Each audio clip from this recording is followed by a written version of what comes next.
Ini yang tadi sempat saya singgung sebelum jeda. Memang kalau Besti kemudian bertemu dan makan malam bersama biasa. Tapi kan luar biasa kalau kemudian yang bertemu adalah Pak Jokowi dan Pak Prabowo Subianto. Kalau setelah acara makan malam berlangsung, saat ditanya kepada wartawan, Pak Prabowo memang sempat mengatakan, ya makan sambil membahas masalah ini dan itu. Nah, masalah apa sebenarnya? Untuk bisa berbicara lebih panjang dengan kita dan juga menjelaskan apa makna di balik pertemuan antara kedua tokoh ini, sudah bergabung secara daring para narasumber. Yang pertama adalah tenaga ahli utama Kantor Komunikasi Kepresidenan, yaitu ada Mas Dede Prayudi atau biasa kita panggil akrabnya Mas Uki. Assalamualaikum warahmatullahi wabarakatuh. Malam Mas Uki. Waalaikumsalam warahmatullahi wabarakatuh. Baik. Ya, dan juga untuk bisa melihat pertemuan ini dari kacamata politik termasuk juga komunikasi politik, sudah hadir bersama kita pengamat politik Universitas Paramadina yaitu Mas Khairul Umam. Assalamualaikum warahmatullahi wabarakatuh. Selamat malam Mas Umam. Selamat malam Mbak Putri, malam Mas Uki. Baik, Mas Uki dulu bolehlah kasih bocoran ke kita. Memang Pak Hasan Nazmi sudah mengatakan bahwa ini pertemuan dua besti biasa aja kok. Tapi kalau kita lihat tadi sepertinya ada makna-makna tersendiri dari pertemuan ini. Apa semua yang terjadi dan apa yang dibahas? Jangan-jangan soal pilkada Mas Uki nih. Nggak ada dibahas soal pilkada, nggak ada dibahas apalagi politik praktis ya. Ini murni ya pertemanan yang sudah berlangsung sejak lama ya. Kita sama-sama tahu bahwa Pak Prabowo saat sebelum menjadi presiden, menjadi menterinya Pak Jokowi, saat Pak Jokowi masih jadi presiden, itu kan pernah 2 kali bertarung di pemilu ya, head to head, yang kemudian pada 2019 setelah pertarungan itu selesai, Pak Prabowo kemudian bergabung ke dalam Kabinet Indonesia Maju, dan persahabatan itu sudah dimulai di sana ya. Memang ada hubungan profesional, tapi juga ada hubungan pertemanan, ya, ikatan emosional yang kuat, ya. Lalu kemudian juga Pak Prabowo sewaktu masih di masa-masa pemilu 2024 juga mengusung tema keberlanjutan, ya. Dan waktu tanggal 13 Oktober kemarin juga presiden terpilih, saat itu masih jadi presiden terpilih ya, karena belum dilantik, Pak Prabowo juga bertemu dengan Pak Jokowi. Jadi persahabatan ini sudah berlangsung sejak lama, dan hari ini ya ketika Pak Prabowo itu setelah berkunjung ke Merauke ya untuk membuka semacam lumbung pangan barulah ya di Indonesia, di Merauke, kemudian ke Bali, dan sebelum kembali ke Jakarta, Presiden Prabowo kemudian mampir dulu ke Solo. Dan seperti yang dikatakan oleh Kepala Kantor Komunikasi Kepresidenan bahwa Pak Jokowi, Presiden ke-7, sempat bercanda ya. Jadi sempat dibilang, loh Pak, nggak capek apa mampir dulu ke sini? Gitu.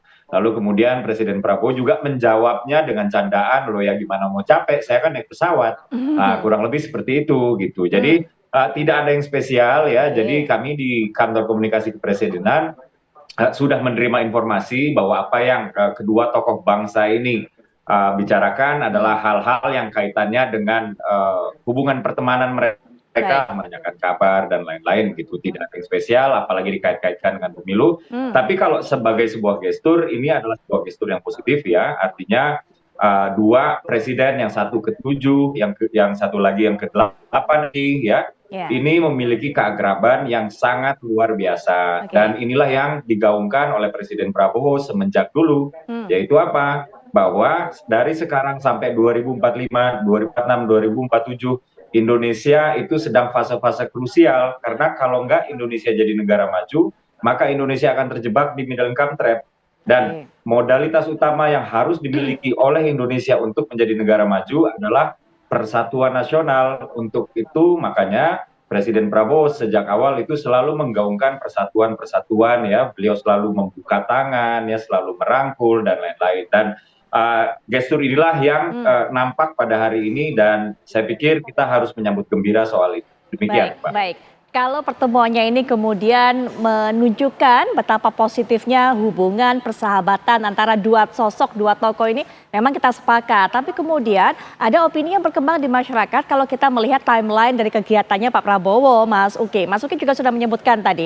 Jadi bayangkan saja di hari tersebut, hari Minggu dari Merauke loncat ke Bali, kemudian juga masih menyempatkan terbang ke Solo. Nah ini kan di tengah padatnya agenda, rasanya kalau tidak ada yang urgent untuk dibicarakan, itu kan ya kita bisa bilang mungkin kenapa nggak kembali saja ke Jakarta. Banyak kemudian masyarakat yang beropini seperti itu, Mas Uki. Ini artinya harus dibincangkan ataupun juga harus disampaikan pada saat itu juga kepada Pak Jokowi oleh Pak Prabowo, Mas Uki.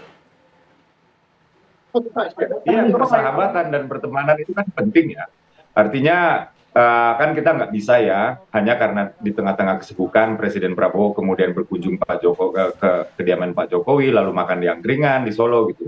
Lalu kemudian ditafsirkan seolah-olah wah ini pasti lebih penting dari sekedar hubungan personal, pasti ada yang dibicarakan terkait politik praktis yang enggak juga. Jadi kedekatan emosional antara Presiden ke-7 Bapak Jokowi dengan Presiden ke-8, Presiden aktif yaitu Pak Prabowo Subianto, itu memang sudah dekat betul. Jadi kedekatannya ini ya bisa dibilang kalau orang sekarang bilang bestie ya gitu. Jadi memang tidak sepele, artinya di tengah-tengah kesibukan masih menyempatkan memang bukan hal yang sepele ya, tapi itulah persahabatan. Persahabatan itu kan bukan sesuatu yang bisa diremehkan lah, dan kita bisa melihat lah di videonya itu dua tokoh ini begitu akrab ya, bahkan di sana ada Ibu Iriana ya. Jadi di samping bahwa ada Ibu Riana dan begitu akrab, di sini kan sudah dijelaskan juga oleh Pak Kepala ya, Pak Hasan Nasbi, bahwa Pak Prabowo dalam hal ini ketika berkunjung ke Solo, terutama ketika menemui Pak Jokowi, ini melepaskan segala atribusi kepresidenannya, gitu. Jadi beliau tidak datang dengan mobil dinas ya dan lain-lain lah, gitu. Mungkin kalau pengawalan sudah pasti ya, tapi ya beliau menanggalkan atribusi kepresidenan dan betul-betul face to face dengan Pak Jokowi layaknya seorang teman aja. Kurang lebih begitu, Mbak. Baik, Mas Umam, ada pandangan apa melihat pertemuan dari keduanya ini? Betulkah ini hanya pertemuan bestie biasa? Kalau menurut sudut pandang, hitung-hitungan dari Mas Umam, walaupun juga tadi sudah dijelaskan oleh Mas Uki, Pak Prabowo datang ke Solo menemui Pak Jokowi, meninggalkan ataupun juga melepaskan atribusi kepresidenannya. Silakan, Mas Umam. Iya, Mbak Putri, pertemuan antara Pak Jokowi dengan Pak Prabowo kali ini tampaknya ini adalah pertemuan pertama ya, terutama pasca lengsernya Pak Jokowi dari posisi Presiden RI. Kita masih ingat di tanggal 20 Oktober yang lalu, Pak Prabowo juga ikut melepas Pak Jokowi di Halim Perdana Kusuma, dan hari ini tampaknya kalau misal kemudian disampaikan Mas Uki tadi sebagai sebuah pertemuan sahabat, ya bisa saja hal itu kemudian dilakukan sebagai sebuah kunjungan untuk memberikan ya dukungan, support, sekaligus juga sebagai bentuk penghargaan atau acknowledgement terhadap apa yang telah dilakukan Pak Jokowi kepada Pak Prabowo. Diakui atau tidak, dalam proses dinamika politik kemarin, Pak Jokowi memiliki saham politik yang cukup besar bagi kemenangan Pak Prabowo. Meskipun persahabatan di dua tokoh ini juga menyisakan luka, terutama bagi teman-teman di PDIP, terutama juga bagi lingkar dekat Bu Mega dan lain sebagainya. Nah, oleh karena itu dalam konteks ini bisa saja ini adalah sesuatu yang personal, tetapi bertemunya dua tokoh besar, saya sendiri meyakini tentu ada hal-hal sifatnya strategis untuk didiskusikan. Mulai dari dinamika politik dalam 1 minggu, 2 minggu, pasca pelantikan presiden baru, dan kemarin ada momentum sangat besar, yaitu deklarasi gerakan solidaritas nasional yang menjadi rumah sekaligus wadah bagi seluruh elemen kekuatan politik, bukan hanya TKN, bukan hanya Koalisi Indonesia Maju, tetapi juga elemen-elemen yang baru saja bergabung di dalam koalisi pemerintahan ini. Dan kalau misal kemudian ini dijadikan sebagai sebuah milestone dalam konteks politik nasional, maka barangkali Pak Prabowo melaporkan, menyampaikan kepada Pak Jokowi bahwa everything's all good. Semuanya dalam kondisi baik, dan diharapkan juga tidak ada riak-riak, tidak ada kemudian dinamika, tidak ada manuver-manuver yang berpotensi mengarah pada terdelegitimasinya kredibilitas pemerintahan baru. Jadi Ada hal yang teknis, ada yang sangat-sangat strategis di sana. Baik, Mas Umam, tapi sebenarnya ada kepentingan apa atau apa pentingnya juga, apa perlunya Pak Prabowo melaporkan hal-hal seperti ini bahwa semuanya berjalan dengan aman, semuanya baik-baik saja kepada Pak Jokowi? Ya, karena situasinya memang cukup unik. Karena bagaimanapun juga Pak Jokowi dan juga Mas Gibran per hari ini belum memiliki rumah politik baru.